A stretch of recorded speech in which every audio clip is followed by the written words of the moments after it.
इधर मास्टर जियो जियान सबसे कहते हैं कि वर्चुअल यूनिवर्स कंपनी कोई रिलैक्स करने की जगह नहीं है। काफी सालों से इस कंपनी को कई सारे जीनियस मिलते आए हैं, लेकिन उनमें से सिर्फ 1/10 ही लोग सरवाइव कर पाते हैं और उनकी मौत का कारण ज्यादातर नॉन ह्यूमन क्लैन से लड़ाई ही होता है, क्योंकि नॉन ह्यूमन क्लैंस ह्यूमन पर अटैक करना नहीं छोड़ेंगे। इसलिए हमारी कंपनी कैंडिडेट को ट्रेन करना चाहती है ताकि वो लोग नॉन ह्यूमन क्लैन का सामना कर सकें। इसके बाद मास्टर जियो जियान सबसे कहते हैं कि सभी फाइनल राउंड की तैयारी में लग जाओ, क्योंकि वह जल्द ही स्टार्ट हो जाएगा। इधर मैक्स सोचता है कि अनजान क्लैन के खतरे से बचना मुझसे बेहतर कौन समझ सकता है। अब मैक्स अर्थ के रिंग्स नंबर 31 पर आ जाता है। मास्टर लीसेन पहले से थे, जो मैक्स को कहते हैं कि हमें इन्वेस्टिगेशन से पता चला है कि इंसेक्ट नेस्ट अभी हाइबरनेशन में है, इसलिए हमें अभी कोई चिंता करने की जरूरत नहीं है। साथ ही मैंने सभी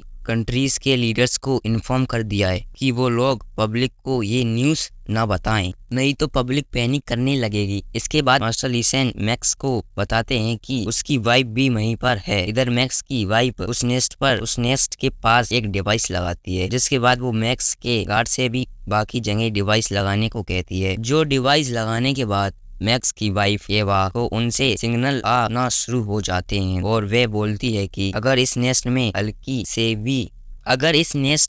हल्के से भी चेंजेस होंगे तो हमें पता चल जाएगा। तभी मैक्स उसके पास आता है और उससे कहता है कि ये काफी डेंजरस जगह है, तुम्हें यहाँ नहीं आना चाहिए था। इस पर ईवा उससे कहती है कि एक बार बस नेस्ट के इंसेक्ट जाग गए तो अर्थ पर कोई भी जगह सेफ नहीं रहेगी, इसलिए ये मेरी ड्यूटी बनती है कि मैं अर्थ को सेफ रखूं। ये सुन के मैक्स एवा के फोरहेड पर किस करता है। तभी मास्टर लीशेन उससे कहते हैं कि तुम आराम से अपनी अगले राउंड की प्रैक्टिस करो, प्रिपरेशन कर सकते हो, इस जगह की जिम्मेदारी हम पर छोड़ दो। तो ये सुन के मैक्स ट्रेनिंग करने के लिए आ जाता है, जहाँ वो बबाता से कहता है कि मैंने टावर में इंसेक्ट क्लैन से फाइट करते समय उस क्वीन को हराने का एक अच्छा तरीका ढूंढ लिया है, जो कि सोल सीलिंग मेथड। लेकिन अर्थ पर जो क्वीन है वो वर्ल्ड मास्टर लेवल पर है, जिसे मैं अपनी करंट सोल सीलिंग टेक्निक से नहीं हरा सकता। इस पर बबाता कहती है कि मैंने हाई लेवल स्पिरिचुअल टेक्निक ढूंढ ली है जिससे उस क्वीन को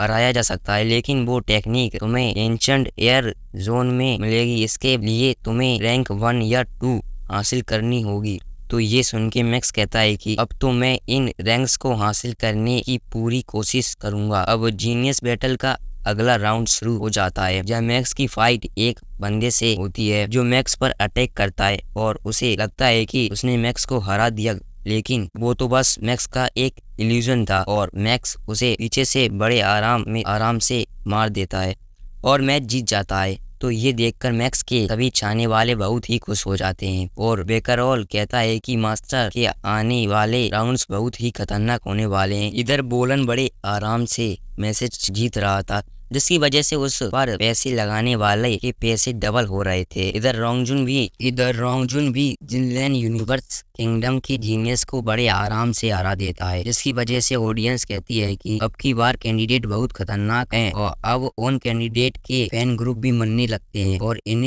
उन्हें शेयर करने लगते हैं।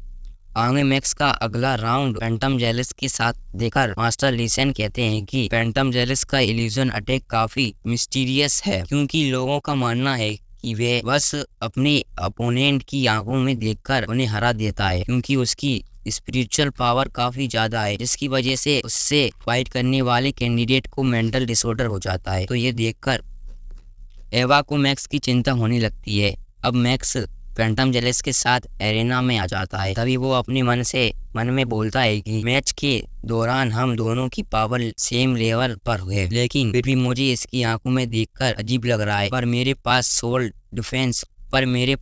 सोल डिफेंस कोड डिवाइस है, जिसकी वजह से मैं इतनी आसानी से तो नहीं हार सकता। अब मैक्स फैंटम जेलिस पर अटैक कर देता है और इसी के साथ ये एपिसोड खत्म होता है।